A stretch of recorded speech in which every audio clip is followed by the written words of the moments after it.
For the past weeks, the Syrian army and its military ally Russia attacked the southern governorates of Deraa and Quneitra in Syria. They encircled some of the most important cities when it comes to the history of the Syrian revolution. And for civilians, once again, this was a tragedy. More than 250,000 of them decided to abandon their house and to wait under tents and also under shelters that they built with whatever they could find.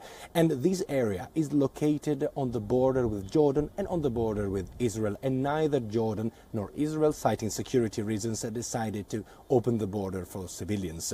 But mothers with their kids and kids who have chronic illnesses were allowed to cross in the pitch black of night the border between Syria and Israel under a scheme that Israel decided to implement in order to help all those kids who need daily treatment from doctors. Take a look at this report. Clutching their children, scared and nervous, these women are crossing over into what they were told is enemy territory.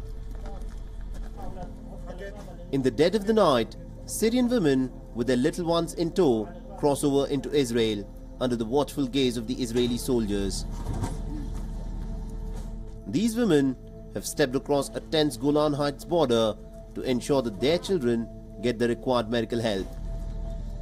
They are not victims of war seeking refuge in Israel.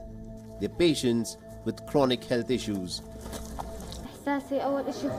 My feeling is fear, but when I came here, I saw something else. Not what they have put in our minds, not the same idea they told us, that they are enemies and Zionists and all of that. I saw the opposite. A group of more than 40 mothers and children have crossed over into the pre-dawn hours of Wednesday. And they are among the 3,000 Syrians who've been treated under Operation Doctor's Appointment, a separate humanitarian aid program. For me, I do not have any political affiliation, but because we are afraid of what Bashar is doing to us, we do not dare to go to the areas in the control of the regime. Syria's medical infrastructure has been fractured in the 7 years of war, especially in the southwestern part of the country. On the rebel side of things, the medical infrastructure is broken down. So as of the last year and a half, we've started taking in every 2 or 3 weeks, taking in a busload of non-wounded but chronically ill Syrian children. Israel, like Jordan, had refused to take in any refugees from the war-torn country, citing security concerns. But it is not indifferent to the suffering of the Syrian people and has treated more than 3,000 Syrians in field hospitals on the border since 2013. In times of strife, humanity does exist, and this is proof of that. Bureau Report, WION. Now for a Gravitas exclusive. President Juan Manuel Santos of Colombia has achieved what many thought was impossible until only a decade ago. He has ended a 52-year-old conflict with the Revolutionary Armed Forces of Colombia, the FARC. It was a conflict that claimed 260,000 lives, left 6 million people homeless and 45,000 missing. After several failed attempts spanning decades, peace talks succeeded under President Santos. But the people of Colombia have not forgotten the atrocities of the rebels. They do not support their pardon. So while their president may have won the Nobel Prize for Peace, he's lost an election at home. We traveled to Bogota for this exclusive conversation with him. It's part of WION's Global Leadership Series, and tonight we're bringing you an excerpt. How do you see the programs and policies of the Indian Prime Minister, who's made it a personal mission to reach out to various countries in the world and to increase India's collaboration and investments with them? I think your Prime Minister is a great leader, a great world leader, and also a visionary, because his programs, for example, the education and the priority that he has given to the IT, the digital area, is something that I have been trying to do here, in that we coincide. Education in Colombia is the #1 investment or expenditure in our budget. It has been there for 4 years. I think this is a great investment for the future. IT, the digital world, the technology, we have been able to connect the whole country with fiber optic and broadband to give even the poorest people access to technology. And I think your Prime Minister is doing something very similar, so we share many of the views. The fight against poverty. We have been trying to fight poverty, and my inspiration is somebody from India who was my former teacher, Amartya Sen, the Nobel Economic Laureate. He has helped me put in place the multi-dimensional index to fight poverty, and that's why we have been the most successful country in the whole of Latin America in reducing poverty and reducing inequalities. And that is inspired by a great person who comes from India. Watch World is One Global Leadership Series at these times, only on WION. From a president who's leaving office to one who's just taking over, the president-elect of Mexico has vowed to change literally everything. And nowhere is this decision, this change, more evident than his decision to forego bodyguards. Here's why his mantra is peace, love, and no bodyguards. Most of Mexico erupted in joy as the news of leftist candidate Andrés Manuel López Obrador being elected as president broke. Thousands of ecstatic supporters flooded central Mexico City's Zocalo Square as the South American nation got a new leader. The 64-year-old managed to outdo the ruling PRI party, led by Peña Nieto, in a landslide victory. One of his promises to his people was to curb spending. Aunque nos quedemos sin camisa, porque va a haber austeridad en el gobierno. His campaign against rising inequalities in Mexico was so fierce that he let go of official security. No voy a utilizar los servicios del Estado Mayor Presidencial. And he kept his word. Days after he was elected, he was seen interacting with his supporters and the media, sans his bodyguards. He believes that it is the Mexicans who will protect him.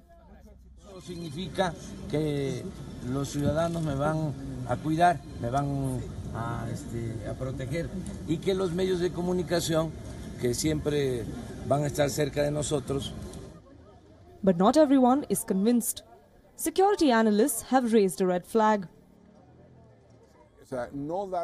Not giving minimum protection to the president will put the state at risk.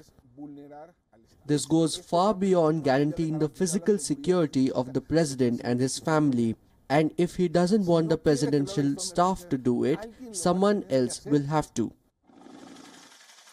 The election, which resulted in Obrador's victory, was one of the most violent campaigns the country has seen. Over 100 political candidates were murdered in the months that led to the polls. Viva Mexico! But the new leader of the nation hopes to lead by example. Bureau Report, WION. Now let's go straight to Mandy Clark, who's standing by in London. Mandy?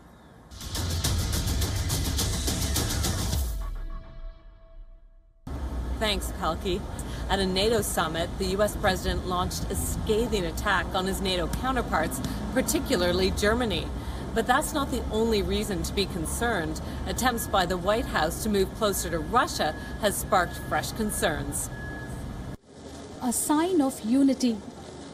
President Trump poses with the rest of NATO leaders for a family photograph in Brussels. But otherwise, Trump was standing alone in confrontation with his allies. Before he met with other leaders, Trump lashed out at Germany. Germany is totally controlled by Russia because they were getting from 60 to 70% of their energy from Russia and a new pipeline. And you tell me if that's appropriate, because I think it's not. And I think it's a very bad thing for NATO, and I don't think it should have happened. And I think we have to talk to Germany about it. Trump's criticism was directed at the proposed gas pipeline between Russia and Germany. German Chancellor Angela Merkel, who grew up in communist East Germany, had a strong rebuttal to Trump's comments. Ich möchte aus gegebenem Anlass hinzufügen, dass ich erlebt habe auch selber, dass ein Teil Deutschlands von der Sowjetunion kontrolliert wurde. Und ich bin sehr froh, dass wir heute in Freiheit vereint sind als die Bundesrepublik Deutschland und dass wir deshalb auch sagen können, dass wir unsere eigenständige Politik machen können und eigenständige Entscheidungen fällen können. Und das ist sehr gut, gerade für die Menschen in den neuen Bundesländern. But it's not just Germany that's miffed with Donald Trump. Other NATO leaders, some of whom have been loyal allies to the Americans, have also been at the receiving end of Trump's wrath. The American president wants NATO members to double their military contributions to the alliance. At the moment, the funding target for member countries is set at 2% of their GDPs. But it's not just about the defense funding. Allies of America are also concerned about Trump's attempts to get close with Vladimir Putin. Both leaders are set to meet in the Finnish capital Helsinki next week. But the American president is making a stop first in the United Kingdom, where he's facing protests by citizen groups. Bureau Report, WION. Thousands of football fans have descended upon Russia to cheer on their favorite teams in the World Cup. The hotels have been full, eateries jam-packed, and the streets echoing with the cheers of the fans. So how has it benefited the host nation, Russia? Let's take a look. The World Cup glory has come as a boost to the Russian economy, thanks to thousands of fans from across the globe thronging into the country to cheer for their home teams. The number of tourists visiting Moscow has increased significantly. Be it the football fountain or the Kuznetsy street, even the quietest of cafeterias are now greeting their guests with huge screens and football-shaped cakes. До 50% покупок совершают сейчас в ГУМе иностранные туристы, когда в обычный день только 15% это иностранные туристы. And when in Russia, the fans are making sure they eat what the Russians do. Ну, наверное, в 2 раза повысилось. Вот. А в основном идут одни иностранцы, то бишь со всех стран, со всей планеты. Это, ну, весь мир здесь. Это очень круто. Ну, под вечер прям очень большой. 2-3 раза. Russians too have left no stone unturned to host the tourists. Sold-out hotels, crowded streets, and packed restaurants and bars are a common scene. Needless to say, Russia is trying its best to be the perfect host, and the economy too is looking upbeat. Bureau Report, WION.